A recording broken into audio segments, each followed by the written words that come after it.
January 1st, 1929, New Year's Day. A team of U.S. Army service pilots, led by Major Carl Spaatz, take to the sky in a Fokker C-2 trimotor named Question Mark. Employing two Douglas C-1 biplanes, a funnel, and a long hose, they are determined to provide an answer to the question: how long can an airplane be kept in the air if it is refueled in flight?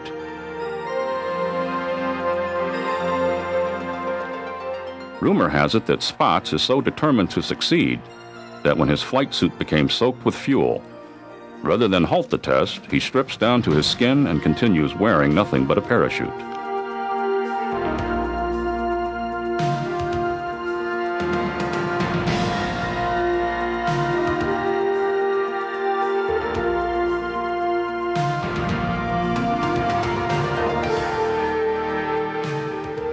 The method is crude, the tools low-tech, but in the end both prove effective.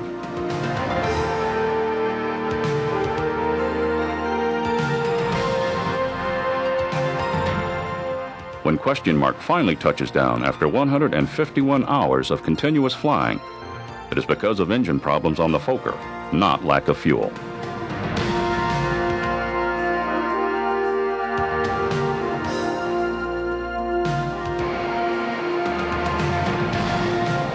March 1999, Operation Allied Force, NATO's intervention on behalf of ethnic Albanians in Kosovo, victims of the ethnic cleansing policy of Yugoslav President Slobodan Milosevic.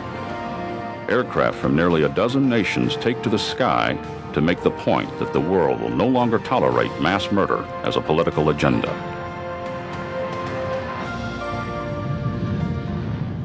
At an airbase in England, the crew of a U.S. KC-135 Stratotanker prepare for a mission somewhere near the Balkans. Their task is to provide an in-flight refueling stop, a service station in the sky, for the fighters, bombers, and other aircraft involved in Operation Allied Force. Without these men, the air war, as planned, would be impossible.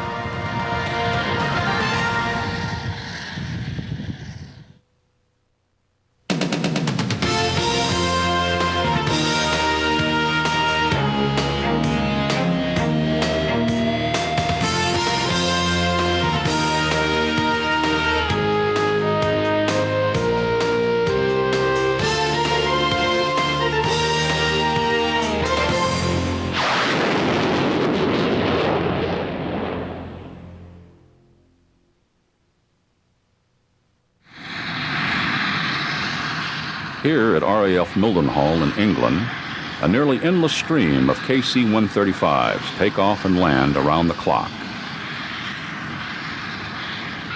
For those just leaving, there will be hours of flying before they arrive at their assigned areas of responsibility and begin the actual work of their mission.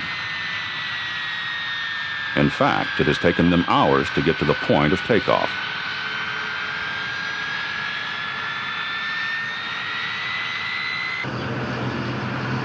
Inside this building, crews begin the long task of preparing for their flights.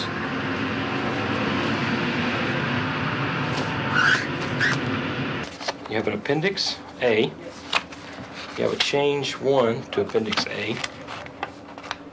Okay. You have change 1, change 2, change 3, and change 4. Change 4, that's a new one. American units have been flying out of RAF Mildenhall since the 1950s. Are these two separate? However, with Operation Allied Force in full swing, the amount of traffic in and out of this base has increased substantially, as has the workload for the crews. This is a 5.9. I've never flown a 5.9. How would it be if we did it? I think it'd be wonderful. Be in bed by 3? I don't think that's going to happen. You're only on track for an hour, so that's not too bad. Sure, we'd be in bed by 3 in the morning. The worst I've flown is a 9.5, and I think the best I've flown is a 7.6. Something to that effect. Okay, 1615. Did you miss me, Kenny? Oh, yeah, a lot. 1615 is what you're scheduled for your intel brief. So Basically, a weak jet coming over the UK. Daily weather briefings aid the pilots and crews in assessing just how bumpy the flight will be, as well as how challenging. When the weather is rough, turbulence can make the connection between the KC-135 and the plane it services almost impossible. Loads of thunderstorms. Weather will also be a determining factor in how much fuel they will carry. The route itself doesn't look too bad as far as it would just be isolated. Most of the stuff things. Right now, the biggest problem right now is with the wind components, because what happens is when you start getting the stronger winds going across the runway, it just makes it a little bit the high danger factor. So they're kind of concerned with that. It's critical as far just generally as far as knowing whether or not it's going to be thunderstorms when they get there. They're going to have to go lower or higher for their route. If the receivers are actually going to be able to meet them when they get there. Temperature should be around, we have to raise that for it right now. Yeah, we've been in Saudi for about 78 days. It's about 40 degrees different Celsius between when we left and what we're at right now. It was over 100 degrees all the time. So, or it's starting to get over 100 degrees now. This part of the time of the year, it's different. VFR, clear, nice. No clouds, so it'll be different here. One of the most important elements of the pre-flight regimen is the intelligence briefing. All right, good afternoon. I'm Senior Airman Danielson with your Noble Landable Allied Force pre-mission. Both ally and enemy know just how briefing will be important classified aerial secret no refueling form. is to modern-day We have warfare, the, pagers and the for tankers are execution well for the protected. duration of the briefing. A primary means of defense is information. We've definitely felt the pressure within the last few weeks. We've had a high increase in operations tempo. We've had a lot of crews come over from stateside units to augment our operations here and increase our numbers. With that, we've seen a lot of education to those new crews who haven't operated in the theater. So we've had a lot of new airmen in our intel shop, a lot of newer lieutenants. Basically, this is their first combat operation, and they're just doing a great job. We're educating them to the threats, getting them as much information before they step to the jet to have a successful sortie, as well as preparing them in case something were to go wrong, how to evade on the ground and survive in that type of situation. In basic terms, we're warning them about any surface-to-air missiles, AAA, enemy aircraft and tactics as far as the Serbian Air Force goes, and any terrorist threat that could interfere with their airspace operations. The crews themselves tend to play down the risk factors of refueling missions, but their actions tell a different story. Identifying patches are removed from uniforms. I'll make sure you get in the radios, let them know that we're Pockets are emptied of wallets and photos of loved ones at home. Anything that might be able to provide the enemy with information about where a crew member is from and which unit he flies with. The end result of all these briefings is a mission package, a table of the aircraft they are scheduled to refuel, as well as when and where each rendezvous is to take place. On the ground, we want to keep our heads up a little more. Why don't you go and brief us up what your plan is on that? With hundreds of sorties being flown at all hours of the day and night, and with targeting packages designed for maximum effect, timing is crucial. We've got a receiver aircraft that's planning on flying his mission certain legs, and they have a certain fuel burn and basically a backup fuel, whatever, reserve fuel. And if they don't get to the point on time, then they've got to use that reserve fuel. They can't possibly land someplace else. It's important for us to be on station on time so they can get the gas at the right time. They may have a push time, an airdrop, or whatever they're doing to get to that's critical. And they need the gas to get there and then follow on after that. And if we're late, then they're late, and which makes whatever they're dropping late as well. So it's a kind of a chain reaction or domino effect. So it's always, you always want to be prompt, obviously, and be on time, and a little bit early always helps. With all the necessary information having been collected, the crew sits down together to ensure that everyone is in the know and understands what will be required for a successful mission. These crewmen are well versed in their duties, having trained extensively and in some cases flown in actual combat situations. Use the crew entry chute if it's an abandonment situation. Still, nothing is left to chance, regardless of whether the activities are second nature. All elements of the flight are reviewed ahead of time. Complacency and overconfidence can have dire consequences for both the tanker crews and the pilots they supply. I'll tap you guys on the shoulder as soon as everyone in the back. We get the call, we get alerted to come fly. We show up at operations, they give us a package. The package has everything we need to fly the mission. Communications plan, a navigation plan, and we have a schedule. We have the ATO, and that tells us who our receiver is going to be, where he's going to be, and the altitudes and the times he's going to be there. So we'll go ahead and mission plan that. We'll break our tasks out. Look at the boom will take a look at what kind of receivers we're refueling.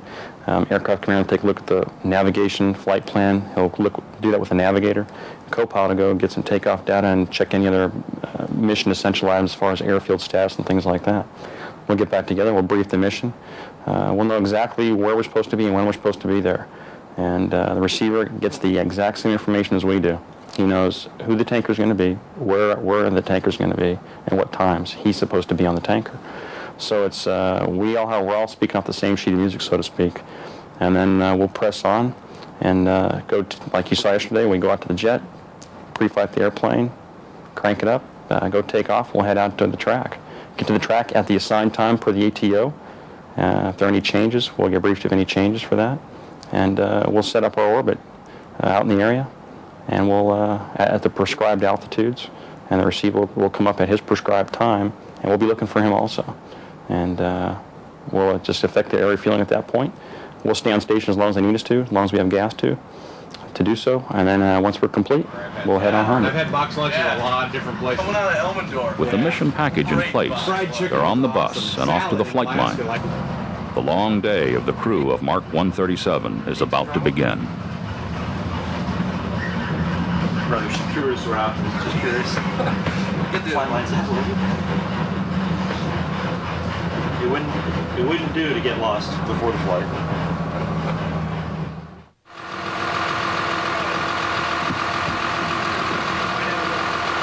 Once on the flight line, the crew of the US KC-135 Mark 137 begins making final preparations for their mission. It will be a long flight. Like most of the aerial refueling missions being flown from England, this one will last between 7 and 10 hours. A substantial portion of that time will be spent getting to and from their AOR, or Area of Responsibility, the region of airspace that a given tanker will occupy during its flight. Mark 137's AOR is somewhere near the Balkans. It might take us a minute or two to get on. Flight plans are careful to keep the tankers away from combat areas and out of the reach of enemy SAMs and anti-aircraft fire. Still, they must be close enough to the action to be readily available for pilots who need refueling.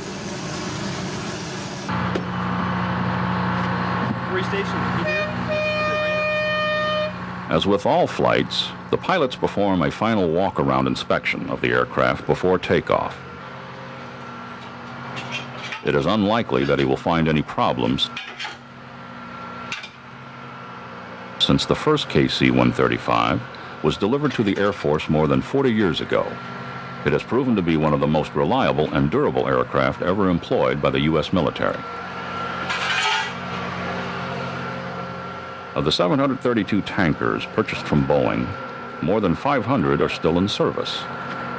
Although it has no windows and the size, weight, and diameter of the fuselage are all slightly smaller, the KC-135 is essentially identical to the Boeing 707 used for commercial flights. The airframe is very sound. When Boeing built the 707, it was the first time a jet airliner had ever been designed, and there's many who thought they over-engineered it. The wing is much stronger than it would be today if it was built today, and as a result, it's a solid airplane. And it's very, very seldom you ever hear about the airplane failing the crew. Normally, it's the crew messing up when an incident occurs. So it's a very safe, reliable platform. 136 feet long, with a 130-foot wingspan, it weighs in at 119,000 pounds when empty and can carry up to 200,000 pounds of fuel. The fuel is stored in 19 separate cells in the wings and fuselage. These cells are not purely for storage. The fuel Mark 137 will dispense on this mission is the same fuel it uses to power its own engines. One thing that a lot of people have a misperception with the tanker is that it was somehow modified inside to carry more gas than a typical airplane can carry, and we don't. If you took a Boeing 707 airliner and our airplane and put them side by side, they both carry the same amount of fuel. The fuel we burn into our engines is the same fuel we're giving off to the receivers behind us. It's the airframes, we can't carry that much more because of the weight of the fuel. So there's no need to design a special purpose airframe just to be an area refueler. You can take a very reliable transport made by the civilians, do a few modifications to it, and it's ready for us to use. They've considered using 747s and DC-10s. The DC-10 won out. They're looking now in the future at perhaps an airplane like the 767 to replace the 135. But again, that's for the politicians to decide sometime in the future. 0904 local, or 01004 local for a 1034 takeoff, okay? One of the challenges faced by the tankers, especially on NATO missions such as this one, is the wide array of aircraft types they must service. If you got any problem with the headset, let me know. We'll try and get it swapped out. The KC-135 is equipped with a flying boom that works fine for most fighters and bombers.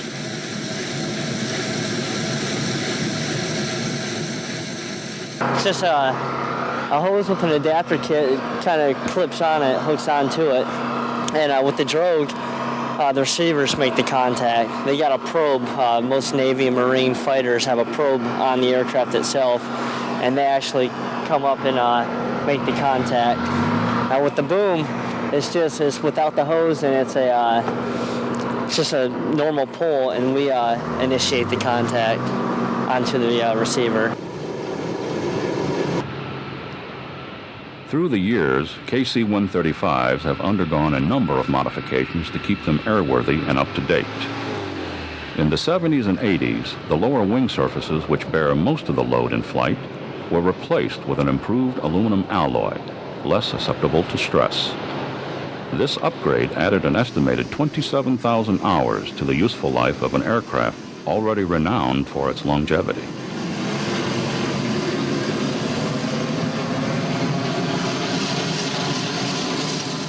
The engines of the original KC-135As were based on 1950s technology and were, accordingly, noisy, dirty, and inefficient. To overcome these problems, active service tankers were refitted with the CFM56 engine. Given the designation KC-135R, the improved version is 96% quieter, 25% more fuel efficient, and can deliver 50% more fuel as a result of the upgrade. These changes cut the fleet's fuel consumption by 2.5 million to 3 billion barrels each year. The KC-135As that were assigned to the Air Force Reserve and Air National Guard were also given an engine upgrade using refurbished and modified Pratt & Whitney engines taken from retired 707s. The redesignated KC-135E, like the one these men will fly today, has 30% more power while using 14% less fuel and is substantially less noisy than the older model. The first airplane came off the production line back in 1955. The newest one was built in 1964. So even the newest KC-135 is already 36 years old soon. But it's basically still doing the job it was designed to do. It's a very good airframe, very reliable. We're maintaining about an 85 to 90% mission capable rate during this exercise, which means that of 10 aircraft on the ramp, 8 or 9 of them are flying on a daily basis. Very routine, very stable platform. Still does the job, taking off the fuel, getting it to the receivers, and doing our job. They are talking about, there is an upgrade program as we speak. It's called Pacer-Craig. And the Pacer-Craig program will completely redo the cockpit area of the 135, taking it from a 4-person operation to a 3-person operation, taking the navigator out of the cockpit, with technology being the key to do something like that. So it has been modified here and there, but it's still the same basic airframe we've had since 1955.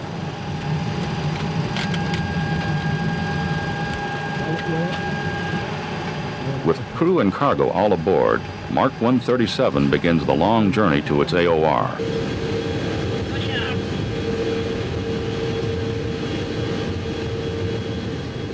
There, they will extend the reach of fighters, bombers, and other aircraft to a distance never dreamed of by pilots just a few generations ago.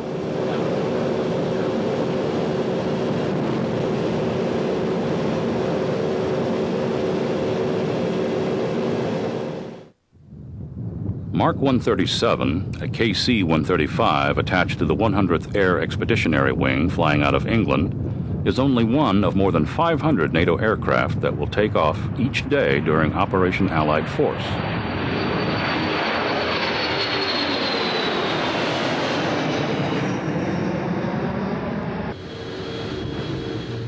By the end of the 79-day air war, NATO forces will have conducted more than 30,000 combat sorties, and every one will have included a stop for refueling at some point during the mission. Because of the tremendous numbers of aircraft involved, air bases near the area of operations are crowded, forcing the tankers to fly from fields far removed from where they will conduct their business.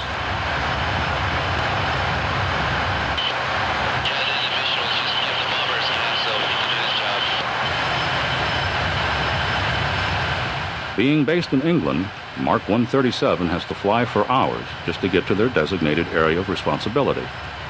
This does not mean, however, that the crew can relax. In the air refueling mission, I think the hardest thing the thing you have to overcome most is that timing is critical for everything. You got to be on time. You got to be time for this. You got to be time for that. So you got to base every single move that you make when you fly, where you're going, just what time you get there. You know how long it's going to take you, and so I think timing is basically the hardest part. The primary means of fuel delivery for the KC-135 is the flying boom that extends from its tail. Once the receiving jet is in place, it is the boom operator that actually maneuvers the boom and makes contact while the receiver remains stationary, or as stationary as weather and the wake of the tanker allow.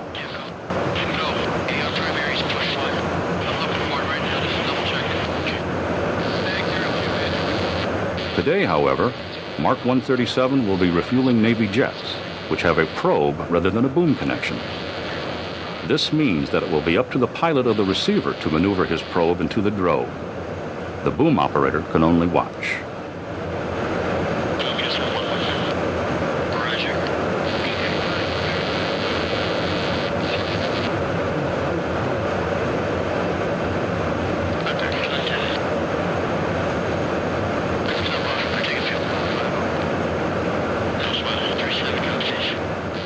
Aerial refueling is essential to modern warfare. It allows bombers, fighters, and attack aircraft to reach and attack their targets and return safely. But this was not always the case. Pilots who fought and flew in wars past faced enormous challenges and dangers because of limited fuel capacity. Despite early experiments, at the time World War II broke out, aerial refueling was viewed as impractical, a novelty. Neither the Allied or Axis powers had developed the technology to transfer fuel from one aircraft to another. That meant that a plane had to depend entirely on the fuel it carried to complete its mission. Even with the addition of external fuel tanks, range was strictly limited.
Since the unprovoked and dastardly attack by Japan on Sunday, December 7th, 1941, a state of war has existed between the United States and the Japanese Empire.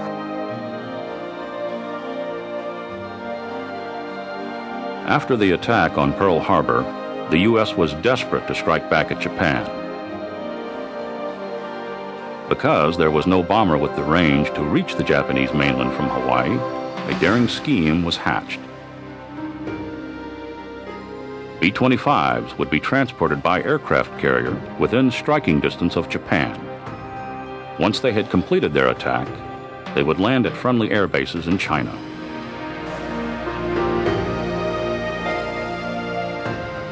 Because of the B-25's range, the entire mission hinged on the carrier getting the bombers close enough to Japan to make the attack and still be able to land safely.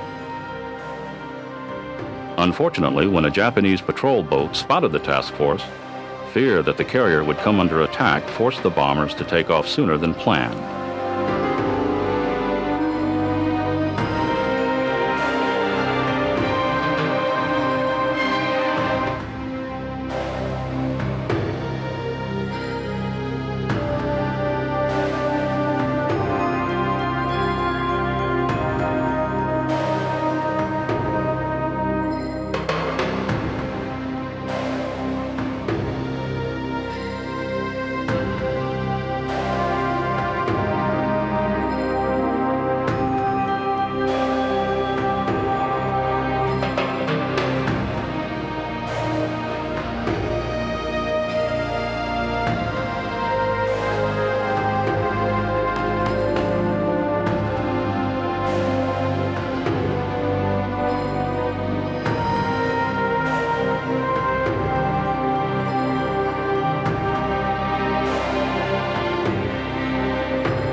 The attack on Japan was a success.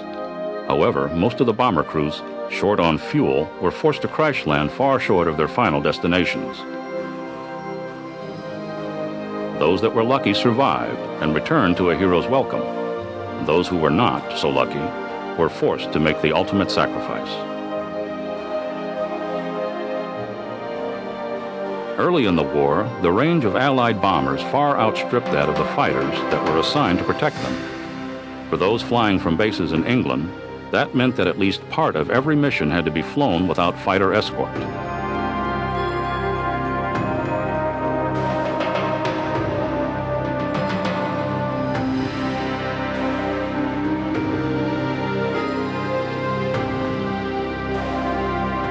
Luftwaffe fighters flying out of airfields in France and Germany devastated the unprotected formations.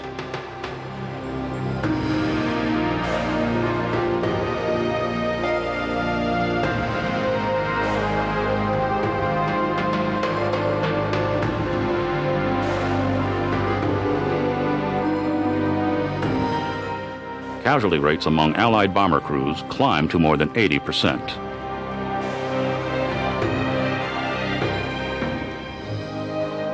The B-29 was designed specifically to provide the long-distance punch needed to knock Japan out of the war.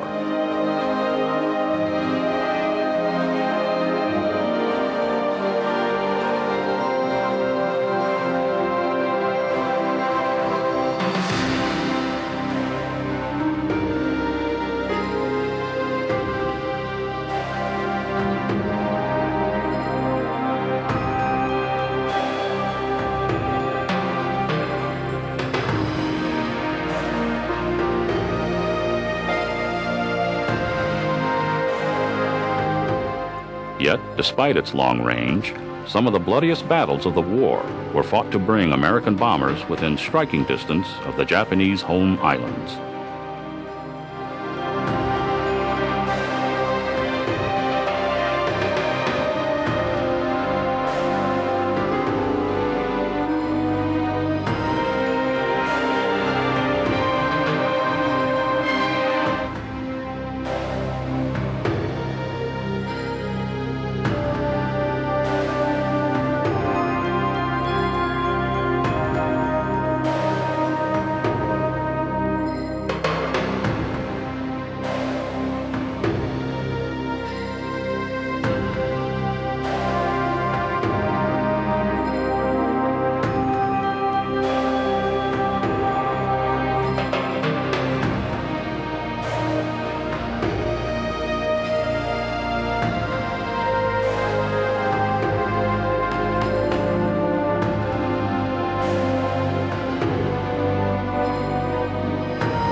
3, 2, 1, fire!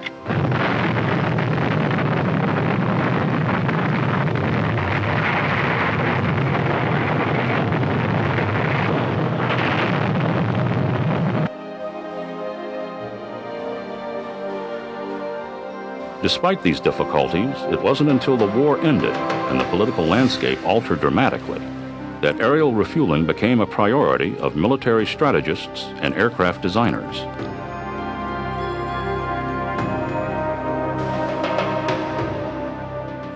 With the advent of nuclear weapons and the Soviet Union's domination of Eastern Europe, it became clear that the need to deliver nuclear payloads anywhere in the world would be essential to maintaining a balance of power.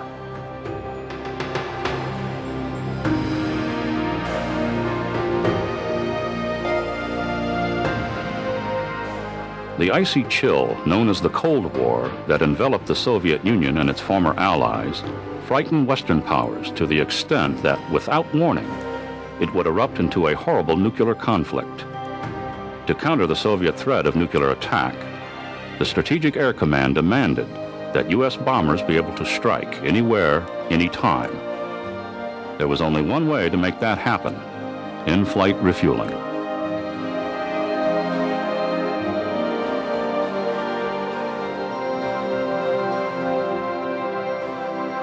In 1951, when the Air Force adapted the KC-135 Stratotanker tanker in conjunction with the B-36 Peacemaker bomber, the Strategic Air Command truly became intercontinental.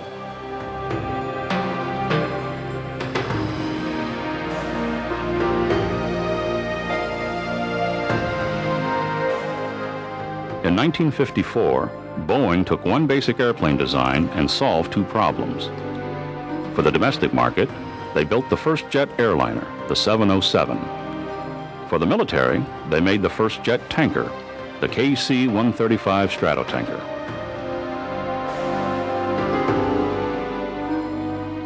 The Air Force received its first Stratotankers in June 1957. By the time Boeing stopped building them in 1965, the Air Force had acquired more than 700. For 15 years, the KC-135 was the only tanker the Strategic Air Command used. It stood alert with B-52, B-47, and B-58 bombers.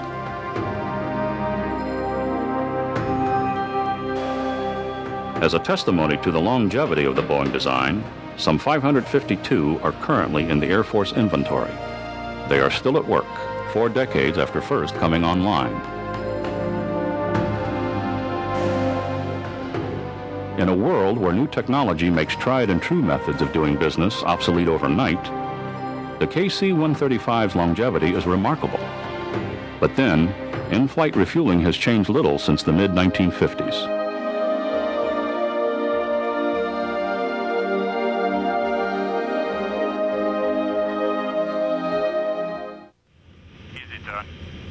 As night approaches like a dark curtain in the Balkans, Mark 37 and their Navy customers face a whole new set of challenges.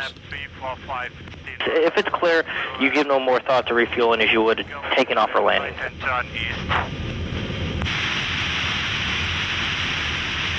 Okay, let the speed come up as you make the turn. Send hatchet to a boom break. If everything is nice, normal, and clear, refueling is just another part of the flight. Read a step and do a step according to your checklist. However, in the dark, even easy things, like reading your next radio frequency, are difficult. Of course, that's nothing compared to getting your plane positioned behind a flying gas station. Add cruddy weather to the mix, and it gets even more complicated. Rocket to 1, Magic, go ahead.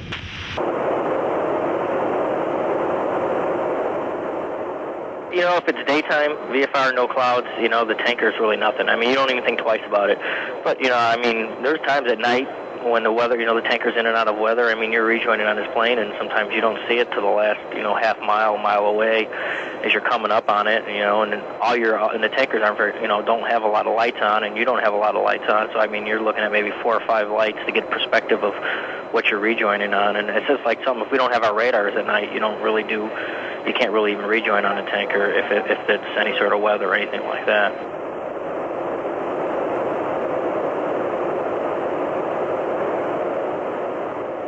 At night, all the receiving pilot can do is trust the boom operator, the cue off the tanker's lights, and fate.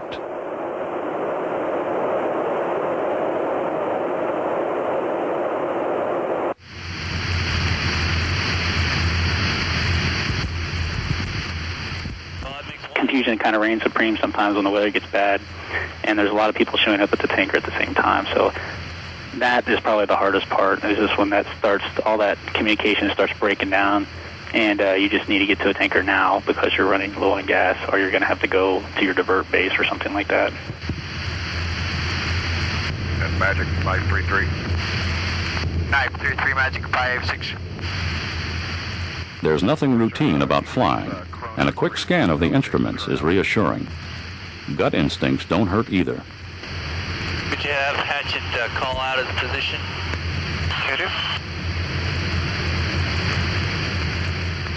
You have times where sometimes with the younger guys who've never done nights and weather and stuff, that they'll have a little bit of time, but you're funny when you don't have much gas and you got to take gas to make it home out. You kind of like that survival instinct kicks in, and they end up getting on there and getting their gas. Climb another 1,000 feet, that won't hurt us. Copy, what coordinate? 933 Magic. Also like to work right turn to the west. 3, go ahead, sir. Chrono 31 is at base plus 24. Thank you, sir. Do you have a free? Bye. Magic, Mark 60. Bye. Mark 60, request climb to affect the Mark 60, Magic standby. And 933 Magic, it's on 04 Alpha.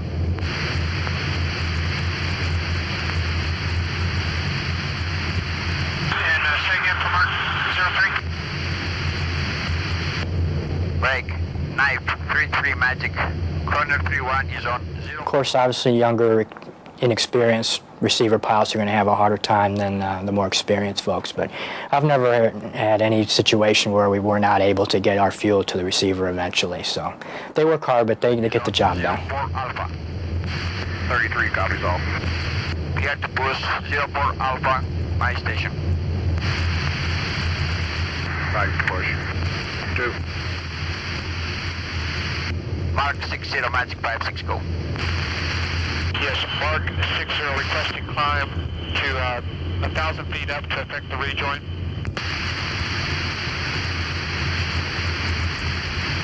The west. 50 feet. You got both of them, Bill? Got one. Look out your right wing there, pilot. Nobody. Magic, Mark 37, go ahead. Roger, confirm the call sign who you have on boom now. It's going right. Copy that. And he has just completed tanking this time. Yeah, just hit it as well.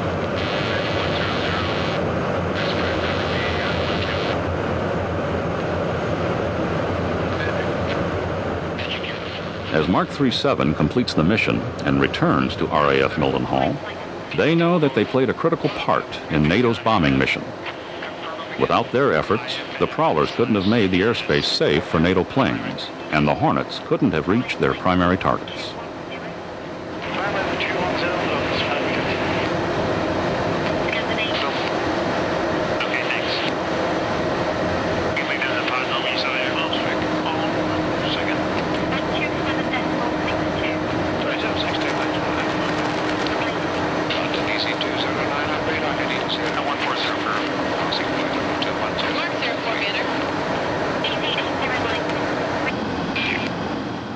I think it's, that was the concept of one team, one fight. It takes more than just one person to do the job. It takes a team, and we're part of that team, and, we're supporting the team in whatever little way we can do it. Maybe from the maintenance guy that's turning a wrench to a tanker guy that's flying a mission to a bus driver that's driving us to the airplane. Everybody's got a job to do, and we're a team, and every little bit contributes to the overall mission.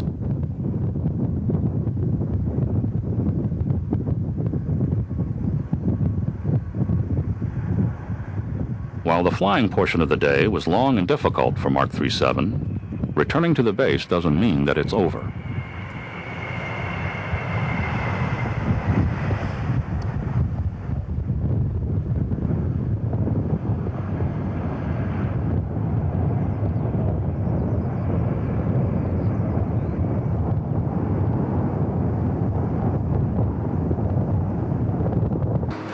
a reminder to have clock second hand button sticks. You can't use it, so once you press to try to engage it, it just sticks and it just didn't work.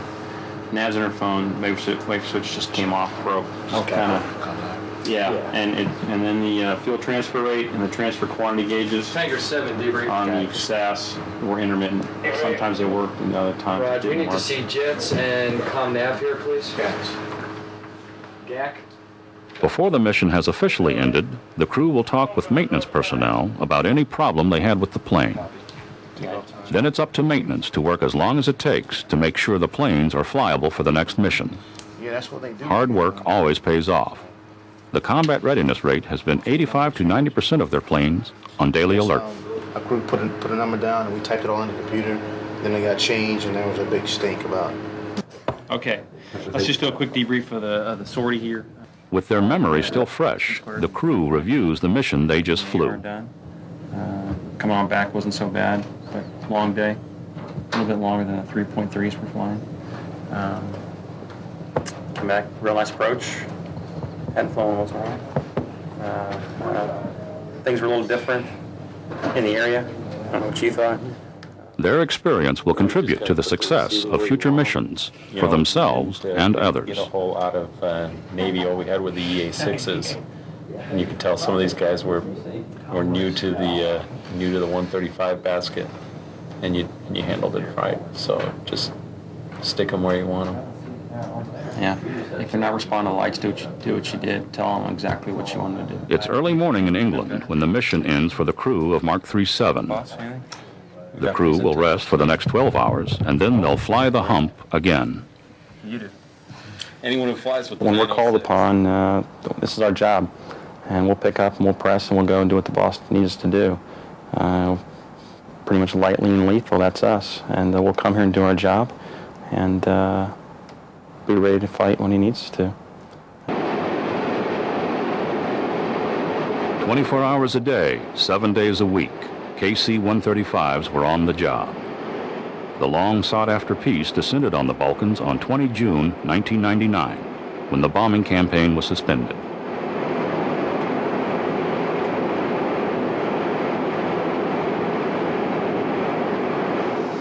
But their work doesn't end when the conflict is over.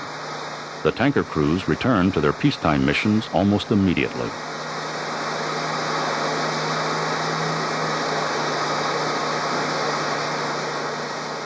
Since the 1950s, valiant tanker crews have refueled everything from fighters to the supersonic SR-71 strategic reconnaissance aircraft. Day in and day out, they will continue to refuel. And when the call comes to top off a tank, they'll be there, in war or peace, anywhere, anytime, to keep them flying. This is one filling station that never closes.